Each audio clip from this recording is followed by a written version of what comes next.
Tahniah kepada Encik Azhan Fikri kerana telah menang menjadi pembeli pertama e-book pada malam ini pukul 9 tadi, dan beliau telah rekod menyatakan bahawa beliau membeli pada pukul 9.03.46 PM.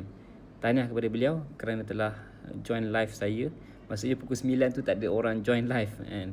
Maksudnya ada orang join live, mungkin dia tak beli, dan Cik Azhan join selepas pukul 9 dan dia dapat direction untuk pergi ke syurgafirdaus.com dan membeli di situ.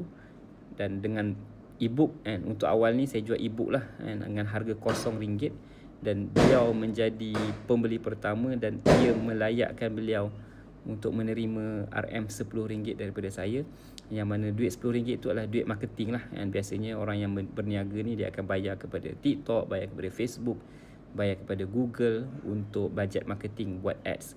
Jadi apa yang saya buat lah, saya gunakan bajet tersebut untuk beri kepada orang yang menjadi pembeli yang pertama. Dan jualan saya sekarang ni adalah e-book saya lah. Jadi mungkin akan datang saya nak jual sabun, nak jual baju, nak jual buku, pelbagai lagi lah kan. Dan untuk awal ni saya akan buat live setiap malam pukul 9 malam sehingga 31 Mac.